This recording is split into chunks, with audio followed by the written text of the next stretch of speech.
Assalamualaikum warahmatullahi wabarakatuh. Pergolakan PSBB DKI Jakarta, dinamika pemerintahan daerah. Salam buat rekan-rekan diskusi hukum dimanapun berada. Mudah-mudahan kebaikan, rahmat, dan ridho Allah Subhanahu wa Ta'ala masih selalu beserta kita semuanya. Mohon maaf baru sempat menyapa rekan-rekan semua di dalam channel YouTube ini karena masih ada beberapa hal yang masih saya kerjakan dan ada beberapa amanah yang harus segera dituntaskan. Menyinggung persoalan PSBB, tadi saya sudah menyinggung istilahnya ada pergolakan gitu kan. Jadi kalau kita berbicara tentang PSBB, yaitu pembatasan sosial berskala besar yang sekarang ada, sebenarnya sampai bisa dikatakan menyedot perhatian publik ini sebenarnya seperti apa? Titik mulanya itu sebenarnya seperti apa? Mengingat bahwa tidak bisa dipungkiri bahwa kasus positif virus corona per 14 September di Indonesia kurang lebih masih mencapai 221.000. Salah satu yang tertinggi adalah di ibu kota DKI Jakarta dengan kasus positif kurang lebih ada 49.000. Artinya mengingat kasus yang terus meningkat di seluruh daerah ini tentunya mengilhami salah satu pidato ataupun pernyataan publik dari Gubernur DKI Jakarta sekitar 9 September 2020 yang artinya ingin mengembalikan status PSBB total atau ada istilah rem darurat atau apalah itu istilahnya. Nah, pasca pernyataan Gubernur DKI Jakarta tersebut kita ketahui bahwa ada beberapa pemberitaan di media, kemudian ada pernyataan beberapa menteri, bahkan juru bicara presiden pun ikut angkat bicara, ikut mengkritisi, ada yang pro dan ada yang kontra. Nah, sebenarnya kalau kita berbicara PSBB yang ada di Indonesia di beberapa daerah, khususnya yang ada di ibu kota karena menjadi pusat perhatian, sebenarnya pembatasan sosial berskala besar ini kan pasca new normal per Juli itu kan bisa dikatakan tetap masih berada dalam PSBB, artinya PSBB transisi. Artinya seluruh sektor masih dibatasi maksimal 50% per kegiatan new normal di semua sektor. Artinya ini tetap ada pembatasan tidak langsung new normal seperti biasanya. Kemudian kalaupun toh diterapkan dalam beberapa kebijakan di PSBB yang terbaru atau PSBB total itu istilahnya, tetap yang diprioritaskan adalah di 11 sektor, khususnya di klaster perkantoran. Tetap kalau yang sebelumnya di pasca transisi 50%, sekarang dibatasi 25%. Artinya ini memang ada beberapa tahapan yang harus diikuti khususnya di DKI Jakarta. Cuma yang jadi permasalahan dan yang khususnya permintaan rekan-rekan dan saya harus angkat bicara adalah ini kita harus meluruskan pokok persoalannya, tidak melulu bagaimana persoalan ada anasir politik di sana, ini dan itu. Tentunya kita semua juga memahami hal tersebut dan itu tidak apa-apa, itu menjadi dinamika perkembangan demokrasi kita. Berkaitan dengan istilah PSBB, pembatasan sosial berskala besar ini sebenarnya seperti apa kalau kita merujuk pada norma hukumnya. Yang jelas bahwa pembatasan sosial berskala besar ini jelas ada di pasal 60 Undang-Undang Nomor 6 Tahun 2018 tentang kekarantinaan kesehatan. Kemudian karena aturannya masih selalu berupa masih secara gradation secara umum, artinya adalah turunan menjadi di peraturan pemerintah nomor 21 tahun 2020. Nah, itu akhirnya diikuti dan kurang lebih per Juli dengan adanya kebijakan new normal, akhirnya kebijakan kembali lagi. Nah, ini harus didudukkan bersama. Lalu ada beberapa pertanyaan publik ataupun ada beberapa hal, yaitu adanya karantina wilayah disamakan dengan PSBB. Hal ini jelas beda. Kenapa saya katakan seperti itu?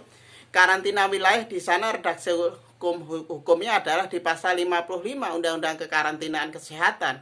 Ini adalah dua hal yang berbeda antara PSBB dan karantina wilayah itu sendiri. Kemudian balik kepada PSBB. PSBB ini kan sebenarnya secara aturan redaksional hukumnya ya PSBB. Tidak ada sebenarnya istilah, ada di beberapa daerah ada PSBB transisi, kemudian proporsional, kemudian istilahnya ada total, ataupun bahkan yang sangat menggelitik adalah bagaimana adanya pembatasan sosial berskala mikro. Dan bahkan ini salah satu satuan tugas gugus COVID pun juga mengiyakan, andai kata bisa dikatakan di tingkat kecamatan kalau PSBB di tingkat provinsi ataupun kota. Nah, ini harus didudukkan bersama seperti apa. Tidak ada cantolan hukum berkaitan dengan PSBM, yaitu pembatasan sosial berskala mikro. Nah, artinya dibenarkan tidak kalau ada cantolan ataupun tambahan-tambahan redaksional di belakang PSBB. Artinya ini menimbulkan ketidakjelasan, kemudian menimbulkan multitafsir dan tafsir liar dari publik itu khususnya. Dan artinya, dan yang paling bahaya adalah mendegradasikan norma hukum itu sendiri. Sudah gunakan PSBB berdasarkan norma hukum plus kebijakan kepala daerah itu seperti apa. Lalu berkaitan dengan konsep PSBB ini kan kita ketahui bahwa pola hubungan antara pemerintah pusat dan pemerintah daerah sekarang dipertanyakan. Salah satu pernyataan Prof. Jimli, ahli hukum tata negara, tentunya di Twitter. Saya juga ikut beberapa komentar dan dengan rekan-rekan semua, bahwa seolah-olah pasca adanya kebijakan dari Gubernur DKI Jakarta ini, pemerintah pusat bersama jajaran menterinya mengkritisi, tidak setuju, tidak sepakat, dan dengan pembahasan lain-lain. Ini artinya seolah-olah pemerintah pusat beroposisi dengan pemerintah daerah. Nah, ini yang ingin saya luruskan, dan ini kita harus menjadi PR bersama dan harus kita luruskan bersama. Jelas bahwa selama PP nomor 21 tahun 2020 tentang PSBB, kemudian melalui Kepres nomor 21 tahun 2020 tentang status darurat kesehatan, dan khususnya Kepres nomor 12 tahun 2020 tentang status bencana nasional, khususnya ada di poin 3 yang dikeluarkan 13 April 2020 ketika pandemi ini masih merebak. Artinya kepala daerah di sana sebagai ketua gugus COVID di daerahnya. Sekali lagi, di poin 3 dikatakan bahwa kepala daerah memiliki domain untuk mengambil kebijakan sebagai kepala gugus COVID. Nah, ini saya rasa sudah clear dan sudah jelas bahwa setiap kepala daerah yang ada di Indonesia dari tingkat gubernur, bupati, dan wali kota di sana memiliki domain di sana, memiliki cantolan hukumnya. Karena bisa dikatakan seperti itu karena kepala daerah yang tahu, yang paham akan masyarakat sekitarnya, bukan pemerintah pusat. Pertanyaannya adalah, kenapa pemerintah pusat seolah-olah tidak setuju? Berani tidak Kepres misalkan dicabut? Ataukah dengan jamin bahwa tingkat kesehatan masyarakat sekarang juga masih makin hari makin meningkat, masa harus dicabut?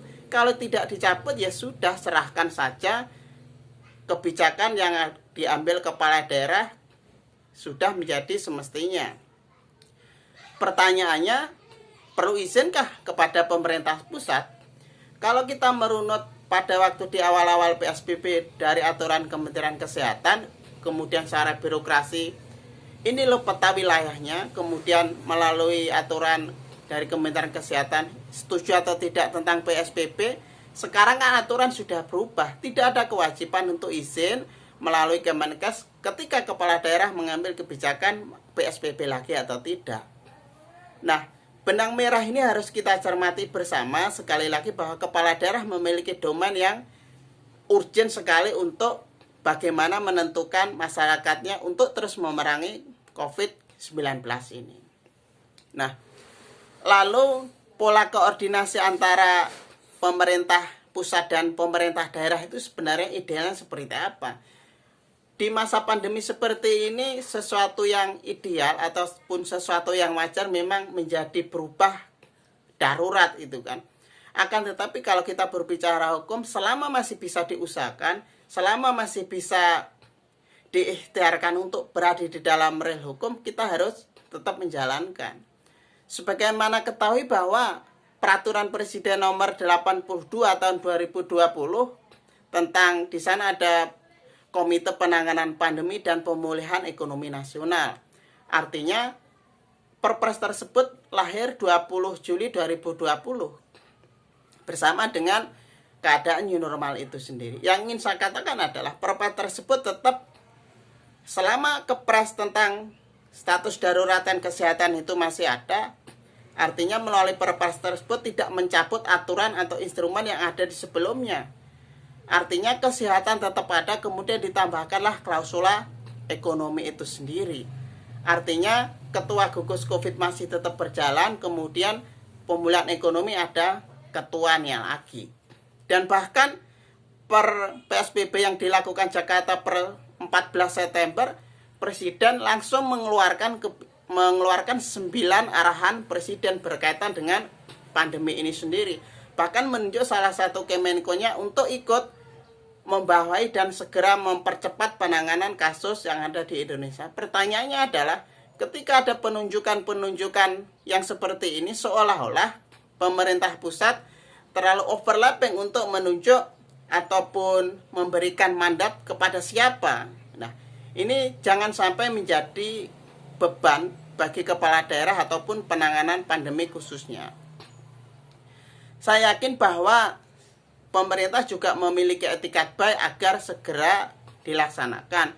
Akan tetapi ini kan kita berbicara siklus bernegara kita. Ini kan kita berbicara kebijakan tidak asal-asalan dan juga tidak asal menunjuk itu kan. Nah, artinya kalau kita berbicara Kepres yang tadi sudah saya sebutkan, khususnya peraturan presiden tentang yang masih ada status darurat kesehatan dan ekonomi, pemerintah di daerah di sana idealnya bisa lebih fokus kepada kesehatan, kemudian kayak yang di tingkat pusat melalui pemulihan ekonomi khusus kepada ekonomi. Kalau ini berjalan sinergi, artinya ini akan ada domain masing-masing di sana sehingga dapat berjalan dengan baik dan mengurangi ataupun meminimalisir overlapping antar kebijakan itu sendiri. Nah, pertanyaan ini kan semua jalan semua, seolah-olah ada overlapping dan tumpang tindih dan saling mengkritisi. Kalau mengkritisi dalam hal konstruktif sih nggak apa-apa. Akan tapi kalau destruktif,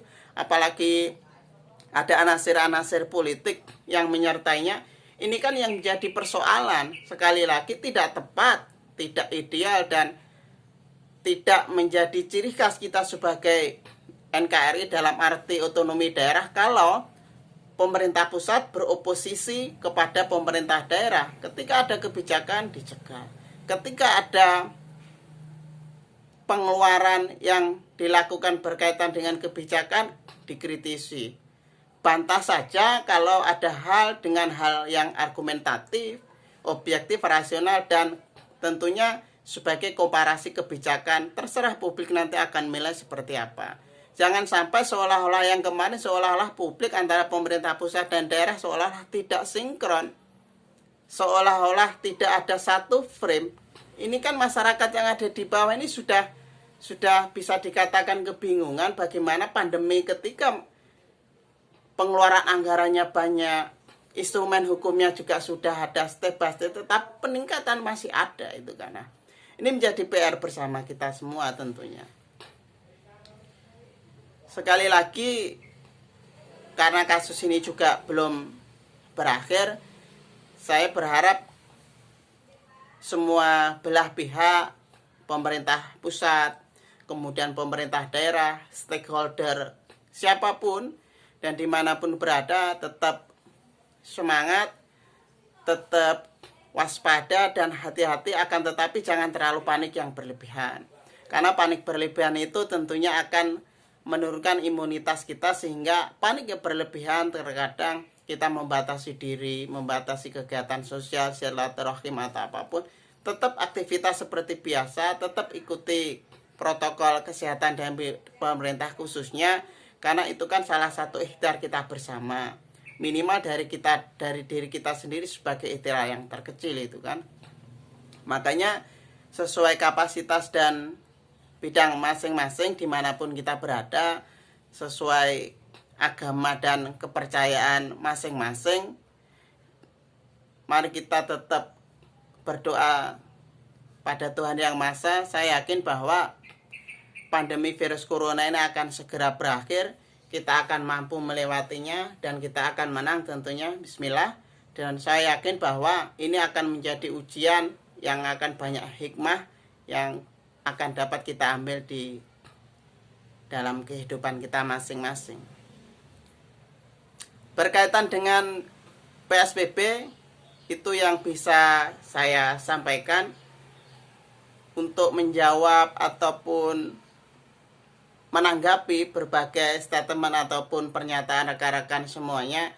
Tentunya kita harus mendudukkan persoalan yang pada tempatnya, pada ukurannya, agar proses penanganan pandemi secara regulasi ini tidak membuat masyarakat khususnya yang di bawah menjadi bingung, dan kita tetap masih bersatu untuk melawan pandemi tersebut. Beda jangan ngambekan, beda jangan baperan. Berbeda karena kita saudara, berbeda karena kita Indonesia. Kita sama-sama belajar bareng, mudah-mudahan bermanfaat. Assalamualaikum warahmatullahi wabarakatuh.